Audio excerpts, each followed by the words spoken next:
জানা নেই, সবাই তো জেনে শুনে আসে না, এখানেই সবাই শিখে নেয়। তো সেই জিনিসটা আমিও জানতাম না, আমিও দেখেই শিখেছি। তো আমি যখন যেটা জানি একটু হলেও, আমি বলছি না আমি সব কিছু জানি, যেটুকু আমি জানি সেটুকু আমি বলেছিলাম যদি তোমাদের কারোর প্রবলেম হয় অবশ্যই আমাকে বলবে, আমি যেটুকু জানি সেটুকু তোমাদের সাথে শেয়ার করব।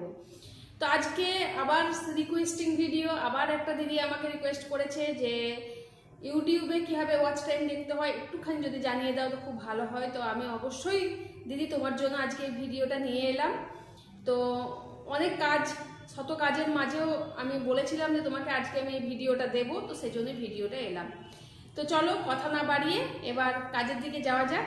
ইউটিউবে মানে আমরা আমাদের নিজেদের চ্যানেলের ওয়াচ টাইমটা কীভাবে দেখব, যতটা পরিমাণে আমরা ভিডিও ছেড়েছি তার যে একটা ওয়াচ টাইম হয়, সবাই তো জানি 4000 ঘন্টা ওয়াচ টাইম আর 1000 সাবস্ক্রাইবার না হলে চ্যানেল মনিটাইজেশন হয় না। তো সেই 4000 ঘন্টা ওয়াচ টাইমটা আমরা কোথায় দেখব, কোনখানে গিয়ে দেখব? তো চলো আমি দেখিয়ে দিই তোমাদেরকে কোথায় দেখা যায়।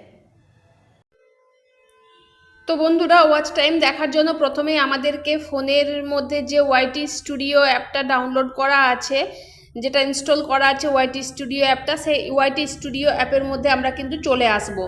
আর একটা কথা বলে রাখি, দুরকমভাবে কিন্তু ওয়াচ টাইমটা দেখা যায়। তো দুরকমভাবে যেহেতু ওয়াচ টাইমটা দেখা যায়, তো আমি কিন্তু তোমাদেরকে ওয়াইটি স্টুডিওর মাধ্যমে ওয়াচ টাইমটা দেখাচ্ছি, আর একটা দেখা যায় ক্রোম থেকে। তো ক্রোম থেকে আমি যাচ্ছি না, ওয়াইটি স্টুডিও অ্যাপের মধ্যে আমি দেখাচ্ছি।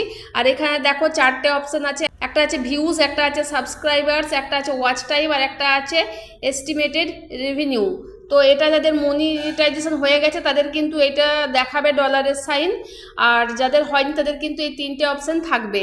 তো তার মধ্যে থেকে আমি ওয়াচ টাইমটা দেখব। তো ওয়াচ টাইম দেখার জন্য এই ভিডিওটা আমি করেছি। তো সেই জন্য কি করতে হবে আমাকে, এই যে ওয়াচ টাইমের যে জায়গাটা আছে, এই যে ওয়াচ টাইম, এই যে ওয়াচ টাইমের জায়গাটা আছে, তো সেই ওয়াচ টাইমের ওইখানে আমাকে ক্লিক করতে হবে। ওইখানে ওয়াচ টাইমের ওইখানে ক্লিক করে তারপর চলে এসছে দেখো এখানে ওয়াচ টাইম, এখানে দেখো চলে এসেছে ওয়াচ টাইম। তো এই ওয়াচ টাইমের উপরে আমরা ক্লিক করে দেবো।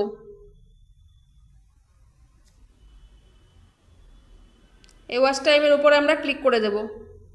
ওয়াচ টাইমের উপরে ক্লিক করে দেওয়ার পর এখানে দেখো লাইফ টাইম বলে, একদম স্ক্রল করে দিলাম, এখানে লাইফ টাইম বলে একটা অপশান আছে। এখানে আছে মে, এপ্রিল, মার্চ 2026, 2025, এখানে 90 দিনের কত ওয়াচ টাইম, 365 দিনের কত ওয়াচ টাইম, 28 দিনের কত ওয়াচ টাইম, ঠিক আছে। আর এখানে লাইফ টাইমের ওয়াচ টাইমের দিকে যাব আমরা, শেষে একদম আছে, স্ক্রল করে দেখবে শেষে একদম আছে। তো এই লাইফ টাইমে আমরা টাচ করে দেব।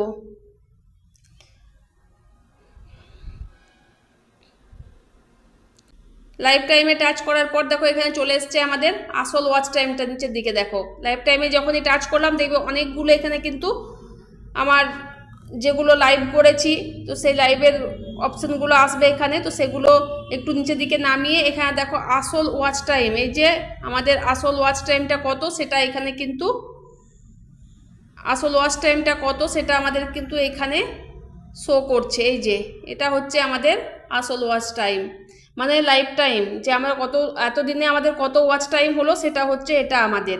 আর যেটা আমরা ওয়াইটি স্টুডিও অ্যাপের ড্যাশবোর্ডে প্রথমে দেখতে পাই সেটা কিন্তু হচ্ছে 28 দিনের ওয়াচ টাইম। তো এটা হচ্ছে আমাদের আসল ওয়াচ টাইম। তাহলে বুঝতে পারলে ওয়াচ টাইমটা কী করে দেখব, এটা হচ্ছে আমাদের আসল ওয়াচ। তাহলে বুঝতে পারলে ওয়াচ টাইমটা আমরা কী করে দেখব। আর এখানে যেটা আছে এই যে ওয়াচ টাইম, এটা হচ্ছে 28 দিনের ওয়াচ টাইম। এখানে যেটা আছে সেটা হলো 28 দিনের ওয়াচ টাইম। তো এই ছিল আজকের আমার ভিডিও। যদি ভিডিওটা ভালো লেগে থাকে লাইক, কমেন্ট, শেয়ার করবে আর একটু পাশে থাকবে। দেখা হচ্ছে আবার কোনো নতুন ভিডিওর সাথে। ভালো থেকো তোমরা সবাই, সুস্থ থেকো, টাটা, বাই বাই।